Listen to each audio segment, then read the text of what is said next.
Բարև ձեզ հարգելի դիտողներ, YouTube-յանի Մալիքի եթերում զրուցելու եմ քաղաքագետ Հարություն Մկրտչյանի հետ, ցանկության դեպքում կարող եք բաժանորդագրվել YouTube-յանի Մալիքին։ Բարև ձեզ, պարոն Մկրտչյան։ Ողջույն Նարեկ ջան, ողջույն։ Պարոն Մկրտչյան, կալանավորվեց երկրորդ նախագահ Ռոբերտ Քոչարյանը եւ նրա որդին դատախազ։ Վերջապես։ Ինչու եք այդպես ասում։ Դե սպասված արդարադատությունը կարծես թե թակում է վերջապես Ռոբերտ Քոչարյանի դուռը եւ 2018 թվականից ի վեր Հայաստանի Հանրապետության քաղաքացիները շատ երկար են սպասել այսօրվան։ Հույս ունենանք, որ Ռոբերտ Քոչարյանը շատ երկար ժամանակ արևի լույսը կտեսնի ճաղերի ետևից։ Եվ սա միայն ես չէ, որ ասում եմ վերջապես, եւ միայն ես չէ, որ այս սպասումով տարիներ շարունակ ապրել է Հայաստանի Հանրապետությունը։ Էլ ովքեր են ասում, մեկ էլ քպականները։ Հայաստանի Հանրապետության քաղաքացիների ճնշող մեծամասնությունը։ Այն շրջանակը, որը որ չի սնվում Քոչարյանասերժական այդ բորենիների կերակրատաշտից, օրինակ Toyota Երևանում մասնաբաժին չունի կամ այնտեղ աշխատող չի, կամ այնտեղից մի ջիպ իր տակը չի հայտնվել, կամ այդ ընտանիքին հարող շրջանակից չի, այ վստահաբար ես կարող եմ ասել, որ նրանք եւս պահանջում են։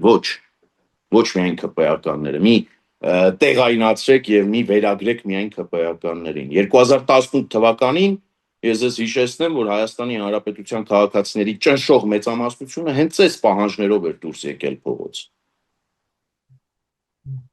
Եվ բացառում եք, որ 18-ի պատմությունը կկրկնվի եւ Քոչարյանը ելի ազատության մեջ կհայտնվի։ Քանի դեռ ունենք դատական այսպիսի համակարգ, ես ոչինչ չեմ կարող բացառել։ Դատական համակարգում իրականում շարունակում են ծավալած մնալ դեռևս շրջանակներ, որոնք ստվերային ծառայություն են մատուցում մաֆիայի մեջ, մաֆիայի պարագլուխների, ես չեմ բացառում։ Եվ հենց այս համատեքստում որ պետքա ճնշումը հանրության կողմից ել ավելի մեծացվի գործող իշխանության ուղղությամբ եւ այո հասնենք նաեւ դատական համակարգում վիրահատական միջամտությունների։ Դատական համակարգը պատուհաս է դարձել Հայաստանի Հանրապետության քաղաքացիների գլխին իրականում։ Եվ քանի դեռ ունենք այսպիսի դատական համակարգում ունենք մետաստազներ Քոչարյանասերժական, ոչինչ բացառել իրականում չի կարելի։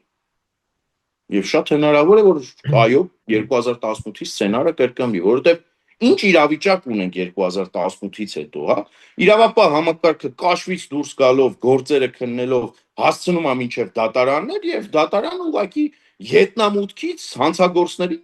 դուրս է թողում դատարանի շենքից կամ չգիտեմ դատարանի գիտությամբ որոշ հանցագործներ այսօր էլ ծավալել են Ռուսաստանի Դաշնությունում եւ Ռուսաստանի Դաշնության հովանու ներքո իրենց պաշտպանությունն են գտել։ Բայց ասում են դատավորների մեծ մասը այս իշխանության օրոք է նշանակվել։ Այսինքն այդպիսի դեպքեր էլ կան, այո։ Այո, օրինակ Սամվել Կարապետյանն ընդդեմ Հարություն Մկրտչյանի դատը եւ հայցը քննել է մերօրյա իշխանության օրոք նշանակված դատավորը։ Եվ այդ դատավորը մասնակի բավարարել է Սամվել Կարապետյանի հայցը, որը իդեպ ես հրաժարվում եմ կատարելուց։ Ես իլուր աշխարհի եմ հայտարարում։ Հրաժարվում եմ ես դատական այս համակարգի կողմից կայացված որևէ որոշում կատարելուց։ Ինչու՞։ Չեմ վստահում դատական համակարգին։ Ուղղակի չեմ վստահում։ Քուանշ դատական համակարգին։ Հիմա իրենք կարող են սրել բլոտի լեզուն, քանի որ ընդունված է Փաշինյանի մոտ բլոտի լեզվով խոսել։ Քուանշ, ես չեմ հավատում այս դատական համակարգին։ Ուղղակի չեմ հավատում։ Եվ այս դատական համակարգի կողմից կայացված հատկապես քաղաքական երանգ ունեցող գործերում կայացած որոշումներին ուղղակի չեմ ենթարկվում։ Նույնը այն ինքնասառեցված տերտերի մասով դատավորը նշանակված դատավորը գործը քննող դատավորը նշանակվել է Ռոբերտ Քոչարյանի օրոք եւ միջև այսօր շարունակում է պաշտոնավարել, բավարարել է նրա հայցը, ես նորից եմ կրկնում եւ իլուր աշխարհի եմ կրկնում, չեմ պատրաստվում կատարել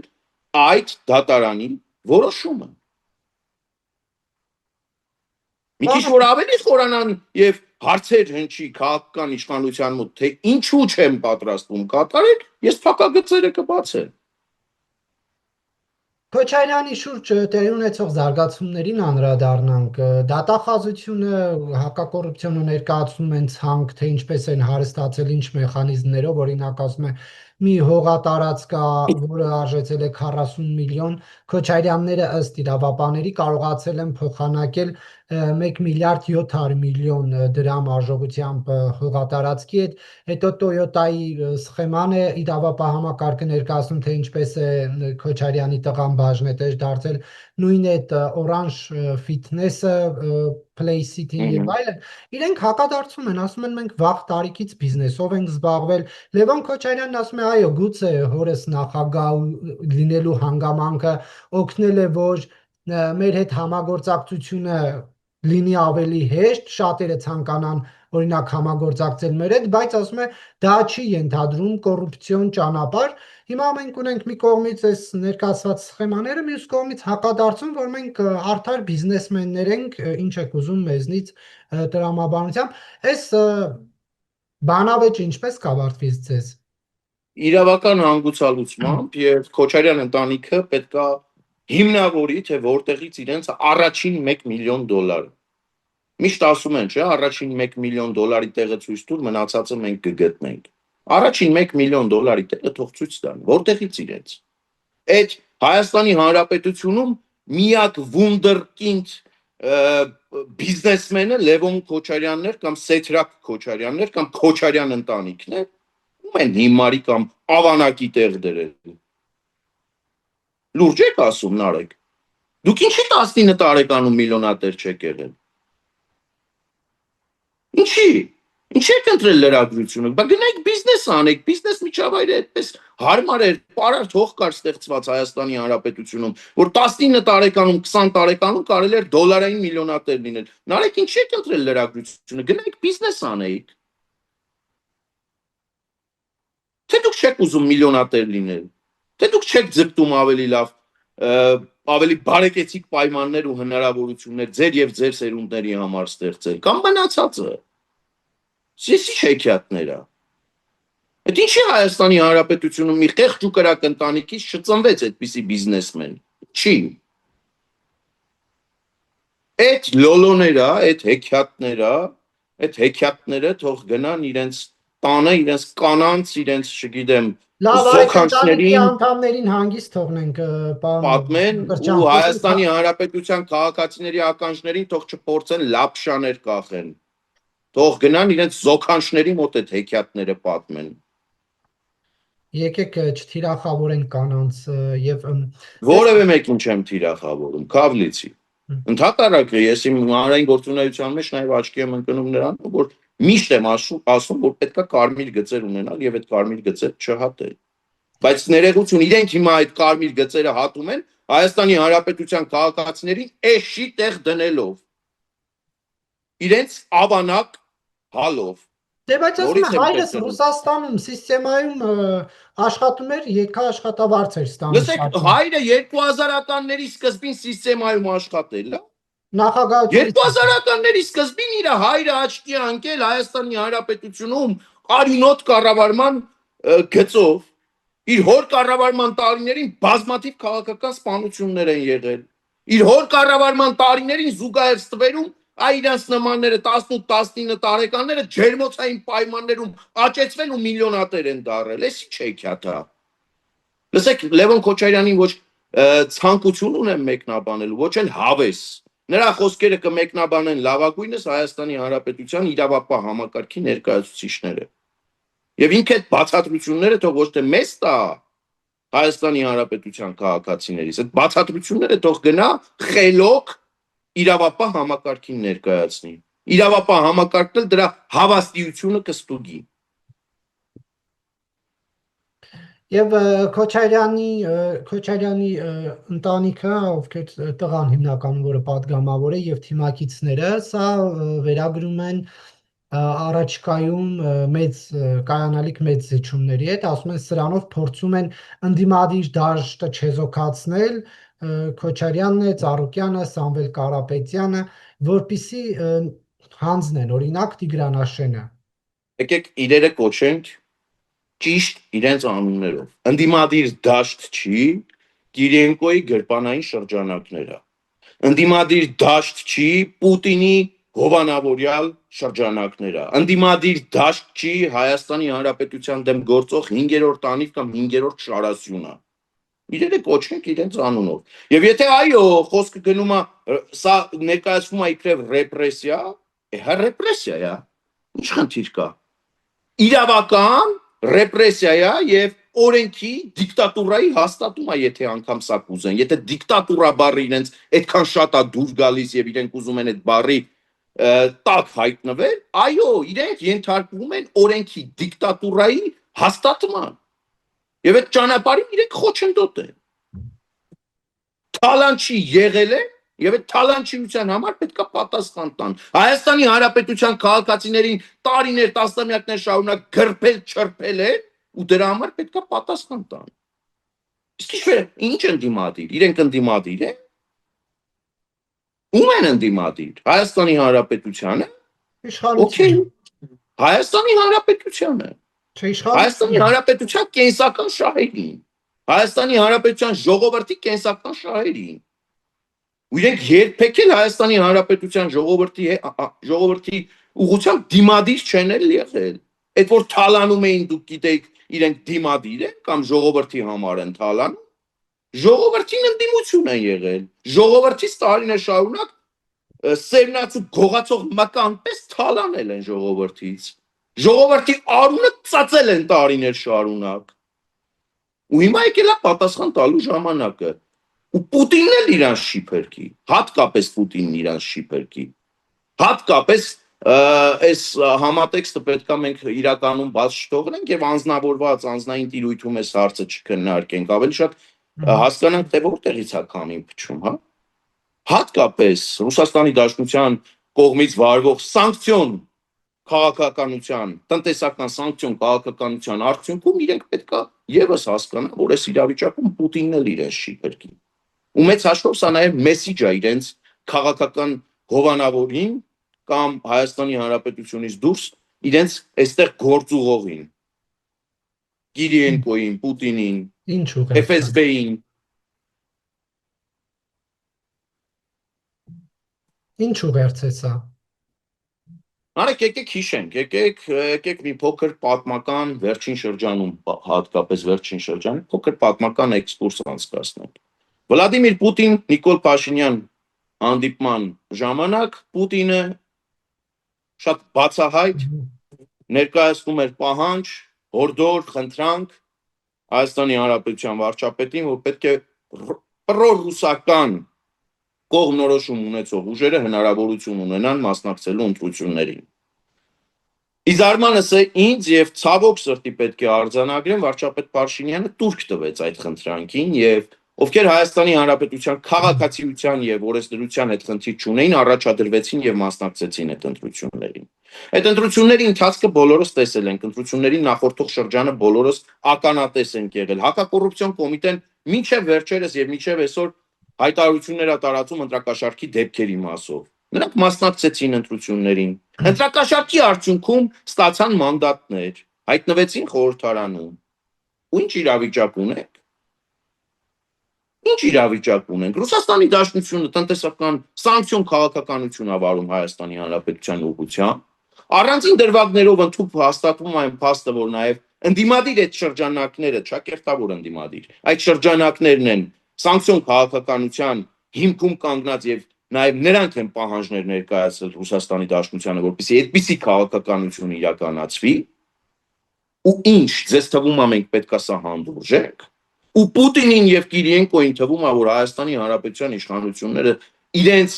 պրոքսի ուժերին Հայաստանի Հանրապետությունում պետքա հանդուրժեն։ Հայաստանի Հանրապետությունն այդքան ռեսուրս ունի, Հայաստանի Հանրապետությունն այդքան իմունիտետ ունի, չարաչար սխալվում են։ Հերթով Կիրիենկոյի բոլոր ծառաները պետք է Հայաստանի Հանրապետության դատա իրավական համակարգի առաջ պատասխան տան, եւ որ ամենակարևորն է ժողովրդի առաջ պատասխան տան։ Հերթով ասում են սա իշխանության կողմից քաղաքական հրահանգի հետևանք կա եւ ընդ որում ասում են դա եղավ խորհրդարանի ամբիոնից, Նիկոլ Փաշինյանը սպառնաց, որ դուք ունեզրկվելու եք, ձեր ունեցվածքը չեք կարողանալու ձեր սերունդներին փոխանցել, ժառանգել եւ ԱԱՑ-ն հաջորդ օր առավոտ ժամը 7-ին ներխուժեց Քոչարյանների տուն։ Դուք այդպես չեք կարծում։ Ոչ, ոչ։ Եք լսել Նիկոլ Փաշինյանի ելույթը։ Ես Նիկոլ Փաշինյանի ելույթը լսել եմ, լսելուց էլ ծափահարել եմ։ Ասեմ ավելին։ Ողջունել եմ եւ շարունակելու եմ ողջունել Նիկոլ Փաշինյանի նմանատիպ ելույթները։ Եվ շարունակում եմ արձանագրել, որ դրանք ուշացած են ինչ որ առումով։ Բայց ժողովրդական նաեւ հայտնի ասացված կա, ուշ լինի, նուշ լինի։ Ես նաեւ փորձում եմ այդ սկզբունքով առաջնորդվել։ Իսկ ինչ վերաբերում է նրանց քրեական գործերին, ներողություն, դուք չեք լսել երեք հանրային հեռուստաընկերության եթերում հակակոռուպցիոն կոմիտեի աշխատակցի պարզաբանումները Պետրոս Ղազարյանի հաղորդման ընթացքում չեք լսել։ Ռոբերտ Քոչարյանի մասով քրեական գործը, Ռոբերտ Քոչարյանը ընտանիքի մասով սկսվել է 2024 թվականին, ինչպես այդ պաշտոնյանի ասում, բայց դա սկսեց այդ հավաքած փաստերը, եթե դրանք ճիշտ են, սկսեցին գործի դրվել Նիկոլ Փաշինյանի ելույթից հետո, այսինքն ըստ էության իրավապահ համակարգը ուներ եւ քանի չկար ցարի բոգի հրահանգը, նրանք չէին բանանում։ Ըստ էության, եկեք արձանագրենք, որ նաեւ Նիկոլ Փաշինյանն է դժգոհություն հնչեցնում իրավապահ համակարգի կատարած աշխատանքի մասով։ Եվ այո, ներողություն, իսկ ով է նշանակում այդ իրավապահ համակարգի ներկայացուցիչներին։ Նիկոլ Փաշինյանը։ Նրանք վարչապետին առընթեր մարմիններ են։ Հակակոռուպցիոն կոմիտեն, քննչական կոմիտեն վարչապետին առընթեր։ Առնվազն ազգային անվտանգության ծառայության տնօրենին նշանակում է վարչապետը եւ վարչապետը իրավունք ունի նրանից հաշվետվություն պահանջելու։ Եվ վարչապետի տիրույթում, վարչապետի որոշումների տիրույթում գտնվող պաշտոնյաները պետք է շատ զգուշությամբ իրենց աշխատանքը կատարեն, որպեսզի հանկարծ խութեր, անցքեր, տարընթերցման եւ տարընկալման տեղեր չթողեն։ Այլապես վարչապետը կայացնի որոշումներ։ Իր տիրույթում, որոշումների տիրույթում, եթե տեղավորվում այդ պաշտոնյանը, հենց այդ տիրույթում որոշումներ կայացվի։ Ես որևէ խնդրահարույց բան չեմ տեսնում անգամ նրա մեջ, որ վարչապետ Փաշինյանի ուղիղ հրահանգով ու պահանջով դա տեղի ունենա։ Կներեք, վարչապետ Փաշինյանի հետ քարոզարշավի ողջ շրջանում ես եմ քայլել։ Ես եմ տեսել, թե Հայաստանի Հանրապետության քաղաքացիները ինչպես են վարչապետին հանդիպելիս հանդիպում այնպիսի տպավորություն է ստեղծվում, որ հանդիպել են Քոչարյանի անձնական քննիչին։ Ու պահանջները ներկայացնում է վարչապետին, թե ինչի է Ռոբերտ Քոչարյանի նման հանցագործը մինչև այսօր պատտվում ազատ փողոցներում, ինչի է Սերժ Սարգսյանի նման հանցագործը պատտվում ազատ Հայաստանի Հանրապետության փողոցներում, ինչի է Գագիկ Ծառուկյանի նման հանցագործը շարունակում պատտվել Հայաստանի Հանրապետության փողոցներում, դեռ մի բան էլ իրատաղեն Աբովյանում, չգիտեմ, Տեցի կռուգում, Ծաղկաձորում կրակում ու Հայաստանի Հանրապետությունից հնարավորություն ունենում փախնելու ու Լուկաշենկոյի փեշերի տակ ապաստան գտնելու։ Այդ հարցերը Հայաստանի Հանրապետության վարչապետին են ուղղում։ Եվ ի վերջո մի մոռացեք, որ Նիկոլ Փաշինյանը հեղափոխական վարչապետ է։ Նիկոլ Փաշինյանը հեղափոխության արդյունքում է պաշտոնի եկել եւ այդ հեղափոխության հիմքում էլ դրվել է ոչ թե անձերի փոփոխության հարցը, այլ դրվել է երկրում արդարություն եւ արդարադատություն հաստատելու հարցը։ Ու Հայաստանի Հանրապետության քաղաքացիները մինչեւ այսօր շարունակում են այդ արդարությանն ու արդարադատությանը ծառավ մնալ։ Տեսեք, գուցե հանրության Դա նորմալ է, որ Նիկոլ Փաշինյանը հրահանգայի չեսնում իրավապահ համակարգին ու թող փորձի իրավապահ համակարգը հրահանգը չկատարի։ Տեսեք, գուցե հասարակության մեջ լինեն մարդիկ ձեր նման 1, 2, 300 հոգի, որ ասեն պետք է Քոչարյանին հանրապետության հրապարակում գնդակարել, բայց այս իշխանության վարչապետի խնդիրը պետքա լինի ոչ թե իրավապահ համակարգին ուղիղ ցուցումներ տալը WhatsApp-ային մեխանիզմներով, WhatsApp-ային արդարադատություն հաստատի, այլ պետք է այնպիսի մեխանիզմներ ստեղծեն երկրում, արդարադատության համակարգը այնպես պետք է բարեփոխեն, որ բոլոր մեղավորները օրենքի ուժով պատասխանատվության ենթարկեն, ոչ թե դուք արդարացնեք Նիկոլ Փաշինյանի ցուցումներ տալը։ Ես պատրաստ եմ լսել ձեզանից, նաև ձեզ հետ միասին այդ առաջարկները փաթեթ կազմել եւ ներկայացնել։ Ունեք առաջարկներ։ Ես լսել եմ առաջարկ, օրինակ քաղաքացիական պայմանագրի կողմից։ Ո՞րն է այդ առաջարկը։ Սահմանադրական փոփոխությունների միջոցով հասնել նրան, որ բոլոր դատավորները համարվեն դատավորի ժամանակավոր պաշտոնակատարներ։ Նրանց բարեվարկությունը, նրանց ֆինանսական հոսքերը, կարողությունները ստուգվելուց հետո կվերանշանակվեն պաշտոններին կամ ուղղակի կազատվեն պաշտոններից։ Սա վիրահատական միջամտություն է դատական համակարգը առողջացնելու համար։ Ինչ են ասում այն շրջանակները, որոնք հիմա բողոքում են նույն այդ դատական համակարգից, իրավական համակարգից, ասում են ոչ։ Սահմանադրական փոփոխությունները Ալիևի պահանջն է։ Սահմանադրական փոփոխություններ պետքա տեղի չունենան։ Իսկ դուք համոզված եք, որ արդյոք նրանք հենց այդ մտքով են տոգորված, որ դա Ալիևի պահանջ է, եւ հենց այդ դրա համար պետքա չլինի եւ չհաստատվի, սահմանադրությունը չփոփոխվի։ Իսկ կարող է պարզվի, որ օրինակ դատավորները Քոչարյանի գրպանի դատավորներն են։ Դատավորներից ոմանք Սերժի գրպանի դատավորներն են։ Ոմանք, չգիտեմ, Արմեն Սարգսյանի մի հատ այդպիսի նախագահ ունեն, գրպանի դատավորներն են։ Կարող է այդպիսի բան պարզվի։ Իսկ կարող է նպատակը հենց այնա, որ պետքա թալանը պահպանել հնարավոր բոլոր միջոցներով։ Նիկոլ Փաշինյանն էլ իր գրպանային դատավորն ունի, որ ըստ էության Քոչարյանի, հետո Սերժ Սարգսյանի գրպանով է անցել, մնացական Մարտիրոսյանը եւ հիմա հայտնվել է Նիկոլ Փաշինյանի գրպանում։ Դե դրա համար է կռիվը, որ որևէ մեկի գրպանում դատավոր չլինի։ Դատական համակարգը լինի մաքսիմալ անկախ։ Դատական համակարգը միտումնավոր դատավորի միջոցով միտումնավոր տարիներ շարունակ գործերը չքնեցնի։ Լեկտիաբար այնքան չքնեցնի, մինչև իրան թոշակի չուղարկեն։ Երբ որ ասում եք սահմանադրությունը փոխելով դատական այդ համակարգը բարեփոխել, այս իշխանությունները, կհիշեք, դատարանների դուռ լուսամուտները փակելով փորձում էին դատական համակարգում հեղափոխություն անել։ Նիկոլ Փաշինյանը մի ճառ ասեց միջև դատարանների դռների մոտ գնալը, ասում էր դատավորները, որոնց կայացրած վճիռների հետևանքով Հայաստանը Եվրոպական միեդում մարդու իրավունքների եվրոպական դատարանում պարտություն ա կրել եւ ընդդեմ Հայաստանի Հանրապետության այդ դատավորների պատճառով որոշումներ են կայացվել, նրանք պետք է հեռանան կամ հեռացվեն։ Ես օրինակ հիշում եմ, որ Խունդկայրյանը հեռացվեց վերաքննիչում էր թե վճռաբեկում եւ նրա հեռացման վերջնակետը եղավ սահմանադրական դատարանը։ Այսինքն այս իշխանությունը արդեն մի հատ փորձ ունեցել է եւ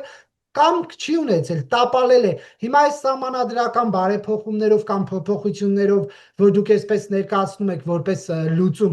ինչով եք վստահ, որ այս իշխանությունները դա էլ նախորդի նման չի տապալելու։ Ես իրականում ոչինչ որևէ մեկին չեմ ուզում այնպիսի տպավորություն ստեղծել, որ որևէ մեկին անկախ նրանից ով այդ մեկը պետք է 100%-ով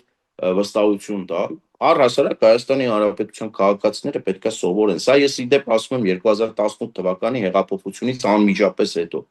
Հայաստանի Հանրապետության քաղաքացիները պետք է սովորեն պահանջատեր լինել։ Քաղաքական ուժը կամ քաղաքական ուժի ներկայացուցիչը երբ որ հայտարարություն է անում, եւ առավել եւս երբ որ նրա ձեռքի տակ կան լծակներ այդ հայտարարությունը կյանքի կոչելու, քաղաքացին պետք է հետևողական լինի, որ այդ հայտարարությունը կյանքի կոչվի։ Այդ հայտարարությունը չխեղաթյուրվի, այդ հայտարարությունը չլղոզվի, այդ հայտարարության եւ գործողությունների արդյունքում, ինչպես դուք նշեցիք, Խունդկարյանի նմանը չհայտնվի սահմանադրական դատարանում։ Նարեկ ես հատուկենտ մարդկանցից եմ եղել, որ քննադատել է Խունդկարյանի տեխնացությունը, երբ որ դա քննարկվում էր ազգային ժողովում։ Ես ինքս քննադատել եմ։ Եվ կոչ եմ արել Հայաստանի Հանրապետության մյուս քաղաքացիներին էլ եւս քննադատել։ Հիմա եթե տրամաբանությամբ առաջնորդվենք, ոչինչ պետքա չփոխել։ Ոչինչի պետքա ձեռք չտալ։ Ամեն ինչ պետքա թողնել այնպես, ինչպես կա։ Դրա արդյունքում ինչա լինում։ Ռոբերտ Քոչարյան ընտանիքը լեզուները ոտերների տակ են գցում ու հայտարարում են, որ իրանք բիզնեսով են զբաղվել։ Իրանք միլիոնները բիզնեսի արդյունք է։ Իրանք երեխեքը երեխա են, որ ազգային անվտանգության ծառայությունը մտնում է, հուզվում են։ Այն մյուսների երեխեքը երեխա չեն, հավիճ ճուտ են ըստ իրանց։ Այստեղա որ պետք է արդարությունը գա ու թակի իրանց դուռը ու բացատրի, որ եթե ձեր երեխա են, Հայաստանի Հանրապետության մյուս քաղաքացիների երեխաները նույնպես երեխա են, ոչ թե հավիճ ճուտ, այդ Քոչարյան ընտանիքի ներկայացուցիչներ։ Ինչի Գոր Քլոյանը երեխա չուներ, Գոր Քլոյանինը երեխա չէր, դե Լևոն Քոչարյանի ու Սիրուշոյի երեխաների երակներով ավելի կարմիր արյուն է հոսում, քան օրինակ Գոր Քլոյանի երեխայի երակներում այդ արյունը հոսում։ Էս ինչ տարբերակված բան է գործողություն է, էս ինչ տարբերակված մոտեցում է, էս ինչ երեխաների հետևում թաքնվելու բան է, մոլուցք է իրանց մոտ, չի փրկելու դա։ Այդ Հայաստանի Հանրապետության երեխեքը, որ իրենց կառավարման տարիների արդյունքում ծանր օրեր են, չարքաշ օրեր են անցկացրել, այդ երեխեքը երեխա չէին։ Քոչարյանի ընտանիքի երեխեքն են մենակ երեխա, գլուխները պատով են տվել, գլուխները պատով են տվել։ Ծառուկյանի թորները թոր են,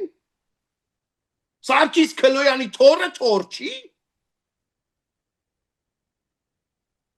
Ծառուկյանի թորները, Հովիկ Աբրահամյանի թորները թոր են։ Նորից եմ կրկնում, Գոր Քլոյանի երեխան Սարգիս Քլոյանի թորը չի։ Էս ինչ վերաբերմունք է։ Այ քեզ բան։ Նստեմ գոքդ փիդեմ միրուքդ լրիվ այդ նույն իրավիճակի հետ ենք մենք առնչվել, հա, էլի ժողովրդական հայտնի խոսք կա։ Այդ նրանից է, որ 8 տարի շարունակ դատա իրավական համակարգը անգործությանը մատնված եղել։ Այստեղ չեմ ուզում առանձնացնել նաև իրավական համակարգին։ Դատա իրավական համակարգը։ Մենք վերջին շրջանում նաև ականատեսն ենք լինում, որ նաև իրավական համակարգում կան առնետներ, ովքեր միջև այսօր շարունակում են տեղեկություններ փոխանցել Քոչարյան ընտանիքին։ Հակառակ պարագայում Բարիգալուստ ԱԱԾ հայտնի այդ պլակատը չէր հայտնվի Քոչարյանների ընտանիքում։ Ու դեռ պետքա պարզել, ով է այդ առնետը կամ այդ առնետները, ովքեր են իրավական համակարգում, ովքեր տեղեկության արտահոսք են ապահովել Ռոբերտ Քոչարյանի համար։ Ակնհայտ է, չէ՞ որ եղել է տեղեկության արտահոսք։ Մի ժամանակ ակնհայտ է, չէ՞ որ Քոչարյան ընտանիքը երեխաներին զենքայնացնում է եւ փորձում է երեխաների թիկունքում պաշտպանվել։ Հայ հասարակությունը երեխա սիրող է։ Երեխայի համար հայ հասարակությունը պատրաստ է ամեն ինչի, բայց ներողություն, նորից եմ կրկնում։ Ձեր երեխաներին գործիք մի դարձրեք։ Այն փափագով, որ դուք ապրել եք, որ դուք պետքա թալանը փոխանցեք ձեր թորներին, ձեր երեխեքին, այդ ձեզ թվացել է։ Այդ ձեզ թվացել է, որ մեր շուրջ Ռոբերտ Քոչարյան կրտսեր տարիներ հետո պետքա հայտնվի,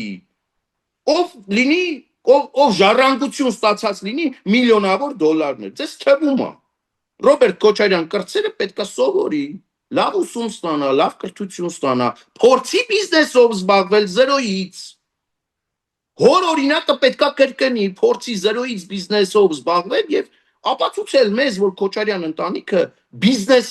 գործունեության մի հրաշալի ջիղ ունի։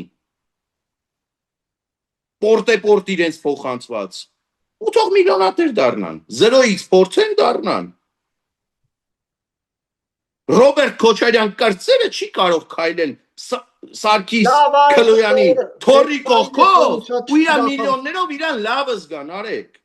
Գագիկ Ծառուկյանի թորները չեն կարող պտտվեն հանրապետության փողոցներով ու իրանց պապուց ժառանգություն ստացած միլիոններով իրանց լավը զգան, ուղղակի չի կարող, որովհետև այդ միլիոնների ծագումնաբանությունը կասկածելի է, մեղմ ասած։ Այդ միլիոնները Հայաստանի Հանրապետության մյուս երեխաներից, ընտանիքներից գողացվածի արդյունք է ու պետքա վերադարձնեն, կոպեկ առ կոպեկ պետքա վերադարձնեն։ Տեսեք, օքեյ, եթե Քոչարյանի, Ծառուկյանի եւ շատ այսպես բարձր մակարդակով հակակոռուպցիոն ուղեկցվող Սերժ Սարգսյանի այսպես խտրական վերաբերմունք ակնհայտ է, իտա Քոչարյանի հետևից գնում են, ճիշտ է, գետնին չեն գցում ինչպես Ծառուկյանին գետնին տապալելով են բերում, սա Սերժ Սարգսյանին հրավիրում է։ Ինչ եք այդպես վռազում, Նարեկ, մի վռազեք։ Մի վռազեք, ամեն վերջը 6 ամիս Նիկոլ Փաշինյանը։ Ես շատ լուրջ եմ ընդունել վարչապետ Փաշինյանի հայտարարությունը, որ պետքա չոքացվի Բելարուսամետ օլիգարխը, պետքա չոքացվի Կալուգացի օլիգարխը, պետքա չոքացվի այն համբալը, ոնց որ ինքն էր ասում, դա Ռոբերտ Քոչարյանն է, եւ պետքա չոքացվի ոտերի տակ ընկնող Սերժը։ Դուք բան չի ասում, ձեր կողմից եք ավելացնում, ինքը չի տվել Սերժ Սարգսյանի անունը եւ այստեղ ակնհայտ է այս իշխանության անթակույց բարյացկամ վերաբերմունքը, Փաշինյանի բարյացկամ վերաբերմունքը Սերժ Սարգսյանի նկատմամբ, դե 6 ամիս իրար հետ ապրել են կառավարական դաշաներում, ազգը հելավ Սերժ Սարգսյան մերժեց, բայց Սերժ Սարգսյանը 2018 թվականին 6 ամիս ապրեց կառավարական դաշաներում, ինչև է։ Տեսեք, այս ամեն մարդկանց ունեցվածքը, օքեյ, եթե ապօրինի է, չեն կարող, օքեյ, հետ բերեն, թող բան անեն, բայց Նիկոլ Փաշինյանը հիմա մի սխալ է արել ազգային ժողովի ամբիոնից, դուք դա եւս տիրաժավորում եք։ Սխալն է։ Երեխաներին ինչի են խառնում այս պատմության Ո՞վ է խառնել։ Նիկոլ Փաշինյանն ասում է, չպետք է ժառանգեն, դուք շարունակում եք ասել, հա, ներողություն, ասում է չպետք է ժառանգեն, ճիշտ է ասում, չպետք է ժառանգեն։ բայց անընդհատ Ծառուկյանը իր թորներին այդ թալանած միլիոնները չպետք է ժառանգի։ Քոչարյան Ռոբերտն էլ հետը։ Չի կարելի այդ ունեցվածքը, այդ թալանվածը հետ բերել առանց թորներին այս պատմությանը խառնելու։ Իսկ դուք վստահ եք, որ այդ թալանվածի մի մասը արդեն թորների անունով չի։ Վստահ եք։ Okay, Իսկ դուք վստահ եք, որ այդ թալանվածը տարիներ հետո թորները չեն վայելելու։ Ներողություն այդ երեխաներին թիրախավորել չի, այդ ինչի նույն հայտարարությամբ կամ այդ նույն ջանասիրությամբ Նարեկ ջան, հենց դուք ինքներդ Լևոն Քոչարյանին չեք ասում, որ հարգելի Լևոն, երբ որ ազգային անվտանգության ծառայությունից կամ չգիտեմ որ իրավապահ համակարգից, չգիտեմ որ իրավապահ համակարգից, արտահոսք է եղել, դուք տեղեկացված եք եղել, ժամանակ եք ունեցել նստեք, մարդու կնիկ կամ չգիտեմ ում հետ այդ պլակատը գրեք, ձեր տարիմոյին դնեք, բայց այդ երեխեքին չէիք մտածում, որ պետք է ազգային անվտանգության ծառայողների այցից առաջ տեղափոխել մեկ այլ վայր։ Թե երեխեքի թիկունքում թաքնվելը հեշտ է։ Ես միայն կարող եմ ձեզ ավելի սրտաճմլիկ պատկեր կստանանք դրանից հետո ու հայ հանրությունը կասի դե լավ, դե Քոչարյան ընտանիքը հասկացանք թալանչի էր, բորենի էր, մարդասպան էր, ինչու ոչ, բայց դե այդ երեխեքը ինչ մեղք ունեն։ Ես ձեզ ստեղ մենակ կարամ հորդորեմ, լսեք իմ հարցերը Ռոբերտ Քոչարյանի եւ Լևոն Քոչարյանին ուղղված։ Պարոն Մկրտչյան, եւ վերջում Լևոն Քոչարյանն ասում է, որ ինչի համար վերադարձնենք, ինչ վերադարձնենք, այսինքն այս մարդիկ Ինչ վերադարձնենք։ կռիվ են տալու, որտեվ Toyota Երևանի 30%-ը վերադարձնեն։ Այն հողերը, որ վերցրել են։ Միլիոնները, եթե ոչ միլիարդները։ Նորից եմ կրկնում, ես խիստ կասկածում եմ եւ լրջագույն կասկած եմ առաջ քաշում Լևոն Քոչարյանի բիզնես հնարավորությունների վրա եւ առհասարակ նրա մտավոր կարողությունների վրա։ Քանի հատ դիպլոմ ունի ԵՊՀ-ի իրավագիտության ֆակուլտետից ձեռք գցած, ճանկած, ծալած, փաթաթած ու ոլորած ունեմ մեծ հաշվով։ Այդպիսի դիպլոմավոր ապուշների պակաս Հայաստանի Հանրապետությունում չկա։ Այդպես կառավարման տարիներին այդ դիպլոմները քեշով առնում էին։ Կամ մի հատ լավ հոպար զանգում էր դեկանին կամ ռեկտորին, գրում ստորագրում պեչատում տալիս էին։ Դե հուսանք Այ փող չունեցողների, բիզնեսով չզբաղվողների, իրենց կառավարման արդյունքում չքավորության ու աղքատության եզրին կանգնածների երեխաները, եթե երեխաների իրավունքներից են խոսում, դուրս էին մնում համալսարաններից։ Դուրս էին ուղակի մնում, որովհետև բարձ չունեին։ Աստղաբաշխական վարձերը վճարելու հնարավորություն չունեին։ Եվ դուք այս թալանվածը վերադարձնել ինչպես եք պատկերացնում, օրինակ հիշում եմ Հովիկ Աբրահամյանից պետքա տուն վերադարձնեն եւ հիմա այնտեղ ժողովուրդ Գագիկ Ծառուկյանին նայեք, մնացածի վրա պրոյեկտ եք։ Դե օրինակ Ես միշտ ասում եմ, այս իշխանությունը կամքի արտահայտման պարագայում չլուծվող հարց այս իշխանության համար չկա։ Օրինակն էլ բերում եմ Գագիկ Ծառուկյանը ձեզ վկա։ Գագիկ Ծառուկյանին նայեք, պրոյեկտ եք մնացածի վրա։ Պետության համը իրանց բերանում թողելով պետքա խլել։ Խլել ոչ թե մասնավորի ձեռքը տալ, խլել ոչ թե ունեցվածքի վերաբաշխում կամ վերաբաժանում իրականացնել, մի թայֆայական շրջանակից մյուս թայֆայական շրջանակին հանձնել, այլ ոչ, խլել, վերադարձնել Հայաստանի Հանրապետությանին։ Ոնց որ օրինակ եղավ Զանգեզուրի պղնձամոլիբդենային Հովիկ Աբրահամյանի տան օրինակը Իսկ ի՞նչ է Հովիկ Աբրահամյանի տան օրինակ, ժողովրդից մի ասեք։ հոգին դեղ ապրում է Նարեկ Նալբանդյանը, Ներողություն, դուք ձեր պատկերացման ներողություն, որը հետ չբերեց պետությունը եւ հանեց վաճառքի, այլ Նարեկ Նալբանդյանը կարողացավ Հովիկ Աբրահամյանի կալանքի տակ գտնվող տունը Սասուն Խաչատրյանի օրոք մի քանի ժամով կալանքից հանվեց ու ինքը արագ առավ այդ տունը եւ գումարը ոչ թե եկավ այդ տան վաճառքի պետ բյուջե, այլ գնաց Հովիկ Աբրահամյանին զգրպանը։ Ես կարող եմ միայն միանալ քեզ, Նարեկ ջան, եւ կոչ անել Հայաստանի Հանրապետության վարչապետին Հովիկ Աբրահամյանի տան գործարքի հետևից ինքն էլ գնա։ Խնդրահարույց է։ Խնդիր կա, ես չեմ կարող Նարեկ քեզ հետ չհամաձայնվել հիմա դու այնպեսի ընտրություններին իրենց է սատարել, ամբողջ Մղճյանը ԿՊ է անդրել, հիմա ոնց գնան հետևից։ Ես դե Մղճյանը ինչի ամբողջ Մղճյանը Հովիկ Աբրահամյանի գրպանում է տեղավորված միջև այսօր։ Դուք դա եք պնդում։ Ասում են Հովիկ Աբրահամյանը աջակցել է այս իշխանությանը վերընտրվելու համար իր Հովիկ Աբրահամյանը շատ բան կարող է անի։ Հովիկ Աբրահամյանի տղան հիմա կալանավորված է սպանության պատվերի հոդվածով։ Սպանության պատվեր իջեցնելու հոդվածով։ Հովիկ Աբրահամյանը շատ բան կարող է անի։ Ձեզ թվում է ինչի այս իշխանությանը քծնողների պակաս կա։ Նույն այդ Աբրահամյանական շրջանակներից, Ծառուկյանական շրջանակներից, մյուս շրջանակներից, եթե ձեզ թվում է քծնողների պակաս կա, չարաչար սխալվում եք։ Եթե ձեզ թվում է իրանք գործարք, եթե իրենց առաջարկվի իրենք գործարքի չեն գա, էլի չարաչար սխալվում եք։ Փաշինյանը ասեց, չէ՞ որ Ծառուկյանին եթե ինքը գործարք առաջարկեր, Ծառուկյանը ստոյկա տալով այդ գործարքին ընդառաջ կգար, ու ես հավատում եմ դրան։ Ամենայն անկեղծությամբ եմ հավատում։ Շնորհակալություն, պարոն Մկրտչյան, ժամանակը ավարտվեց։ Հաջողություն։